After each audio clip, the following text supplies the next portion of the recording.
एक ऐसा हादसा है, एक ऐसा रहस्य जिसको आज भी सुलझाया नहीं जा सका है। बात जुलाई 1954 की है। 1954 में, और ये कहानी जापान के टोक्यो की है, टोक्यो एयरपोर्ट की है। बल्कि जो टोक्यो का एयरपोर्ट है उसका नाम था हैनेडा। तो दोपहर करीब 12:30 बजे यूरोप से एक फ़्लाइट आती है टोक्यो के हैनेडा एयरपोर्ट पर। फ़्लाइट लैंड करती है, पैसेंजर एक एक कर उतरना शुरू होते हैं। पैसेंजर की सारी तलाशी ली जाती है, उनके डॉक्यूमेंट्स, पासपोर्ट, वीज़ा सब चेक किए जाते हैं क्योंकि इंटरनेशनल फ़्लाइट थी। तो एक एक कर सबकी जांच की गई। तभी उसी फ्लाइट में से एक शख्स ऐसा उतरा कि हैनेडा एयरपोर्ट के जो काम करने वाले कर्मचारी हैं, वहाँ के ऑफिशियल हैं, इमिग्रेशन काउंटर पर एक शख्स का जब पासपोर्ट हाथ में लिया तो वो चौंक उठा। उसको बरसों से एयरपोर्ट पे उसकी ड्यूटी थी और वो डेली सैकड़ों मुसाफिरों को देखता था, उनके पासपोर्ट देखता था, वीज़ा देखता था। तो अपने काम में वो माहिर भी था, कोई नौसिखिया नहीं था। लेकिन उस पासपोर्ट को देख के वो उस दिन चौंक गया। उसने वैसा पासपोर्ट इससे पहले कभी नहीं देखा था। जब उसने पासपोर्ट को खोला और सब कुछ देखा तो वो और चौंका। उस पासपोर्ट पे जिस देश का नाम था, उस देश के बारे में उसने कभी सुना ही नहीं था। अब ऐसा नहीं है, बहुत सारे ऐसे देश हैं जिसके बारे में शायद हम आप भी, क्योंकि दुनिया में करीब 200 के आसपास और यूएन से जो एफिलेटेड हैं वो 195 प्लस हैं। तो ज़रूरी नहीं है कि हमें 200 देशों के नाम पता हों, लेकिन कभी ना कभी कुछ ना कुछ पढ़ते लिखते हैं तो कुछ पता चलता रहता है। तो उसका जब पासपोर्ट देखा तो उस पासपोर्ट पे लिखा हुआ था टॉरेड, TORED। तो उस अफसर इमिग्रेशन काउंटर पे वो चौंका और उसने पासपोर्ट देखने के बाद कि ये कौन सा देश है, इससे पहले कभी उसने देखा नहीं। फिर भी लगा कि उसकी शायद जानकारी कम हो। उसने वर्ल्ड मैप उठाया, जिन लोगों के पास सारे कंट्री के नाम और सारी चीज़ें होती हैं वो देखना शुरू किया। अब पूरे वर्ल्ड मैप में टॉरेड नाम का कोई देश ही नहीं मिला। वो बड़ा परेशान। फिर उसने पूछा उससे कि आप कहाँ से आए? तो उसने कहा टॉरेड से आया। तो उसने कहा कि पर ये तो कहीं मैप में भी नहीं है ये देश। तो उसने कहा मुझे नहीं मालूम, पर मैं तो वहीं से आया और ये मेरा पासपोर्ट है, ये मेरा वीज़ा है। फिर उसने कहा कि मैं इससे पहले यूरोप के कई देशों से होकर आ रहा हूँ और आप मेरा पासपोर्ट चेक कर लीजिए। अब उस अधिकारी ने फिर से पासपोर्ट चेक किया और उसमें वाकई देखा, उसने यूरोप के कई देश के अलग अलग वीज़ा थे उस पर, और बाकायदा उसमें इमिग्रेशन आने और जाने की सारी मोहरें थी, और वो सारी रियल और ओरिजिनल थी। जो वीज़ा थी वो भी ओरिजिनल थी। लेकिन ये सारी चीज़ें देखने के बावजूद उस अधिकारी के मन में ये था कि आखिर उसने इस देश का कभी इससे पहले नाम सुना है कि क्यों नहीं सुना। उसे उस पर फिर भी शक होता है। उसके बाद वो उससे पूछता है कि अच्छा, आप जापान आने का अपना मकसद बताइए। तो वो शख्स कहता है कि मुझे जापान में एक बिज़नेस के सिलसिले में आया हूँ और इस कंपनी के कुछ लोगों से मेरी मुलाकात है। कंपनी का नाम बताता है और फिर उस होटल का नाम बताता है जहाँ उसने ऑलरेडी पहले से उसने कहा कि मेरी बुकिंग है, मुझे वहाँ जाकर अभी चेक इन करना है। जब ये सारी जानकारी दे दी लेकिन फिर भी वो अफसर कन्विंस नहीं हुआ, तो उसने अपने सीनियर अफसरों को इसकी खबर दी और बोला कि एक शख्स आया, उसका पासपोर्ट ये है, लेकिन वो देश कहीं मुझे दिखाई नहीं दे रहा दुनिया के नक्शे पर, और अजीब लग रहा है। सुरक्षा अधिकारियों ने कहा कि उसको अलग से लेकर आओ।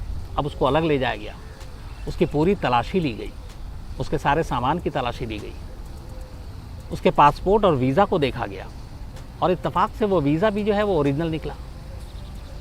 लेकिन मामला आगे रुक रहा है पासपोर्ट पर, क्योंकि उस पर टॉरेड लिखा हुआ है। और अब टॉरेड एक या तो काल्पनिक देश है या इस दुनिया में है ही नहीं, तो क्या करें। तो उससे फिर पूछा गया कि ये बताओ कि ये देश तुम्हारा जानते हो? उसने बोला हाँ। तो अब उसके सामने उन अफसरों ने वर्ल्ड मैप रखा और बोला कि ये है दुनिया के नक्शा, दुनिया के तमाम देश इस नक्शे में है, तुम ये बताओ तुम्हारा देश इस नक्शे में कहाँ पर है। उसने यूँ नक्शा देखा और थोड़ी ही देर में, ज़्यादा वक्त में नहीं लिया, और सीधे उसने उंगली रख दी। जहाँ पे उसने उंगली रखी वहाँ पे उस देश का नाम लिखा था अंडोरा, ANDORA। तो जब उसने दिखाया तो फिर उन अफसरों ने कहा कि ये तो अंडोरा है, टॉरेड तो है नहीं। तो वो देख के चौंकता और कहता है कि ये तो टॉरेड है, अंडोरा कब हो गया, और अंडोरा ये कौन सा नाम है? मैं टॉरेड बता रहा हूँ, मैं उसी देश का हूँ। अब उसकी बातचीत, उससे जितनी पूछताछ हुई, उसके कागजात, उसके वीज़ा, उसके पासपोर्ट के देखकर जापानी अथॉरिटी ये मान रहे हैं कि ये जो भी कह रहा है सच कह रहा है। लेकिन सवाल ये है कि उस सच पे यकीन कैसे करें, क्योंकि जिस देश का ये पासपोर्ट लेकर आया वो देश असल में कोई अस्तित्व में है ही नहीं दुनिया में, और ये काल्पनिक देश है।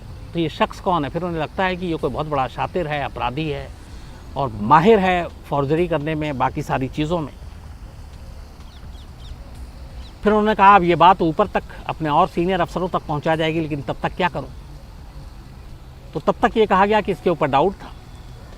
इसको वहीं एयरपोर्ट के करीब एयरपोर्ट अथॉरिटी के एक होटल में ले जाया गया और कहा गया कि जब तक आपका क्लियरेंस ना हो जाए, आपके देश की सच्चाई सामने ना आ जाए, तब तक आप इसी होटल के अंदर रहेंगे और आप यहाँ से बाहर नहीं निकलेंगे। और वहाँ पे कुछ सुरक्षा अधिकारियों को तैनात कर दिया गया। इस दौरान में अथॉरिटी ने अब एक और जांच की। उन्होंने कहा कि इसने बताया कि मैं जापान एक व्यापार के सिलसिले में आया, बिज़नेस के सिलसिले में आया, एक कंपनी के साथ मुलाकात है और फलाने होटल में मेरा चेक इन है, बुकिंग है। तो वहाँ जांच की गई। उस कंपनी के साथ जब कांटेक्ट किया गया और बताया गया कि ये शख्स है और ये नाम बताया कंपनी के इस अफसर से मिलना है, तो उन्होंने मना कर दिया। उन्होंने कहा कि हम इस शख्स को तो जानते ही नहीं, हमारी कोई इसके साथ अपॉइंटमेंट नहीं है, हमारी कोई मुलाकात नहीं, हमारी कोई बिज़नेस डीलिंग नहीं है।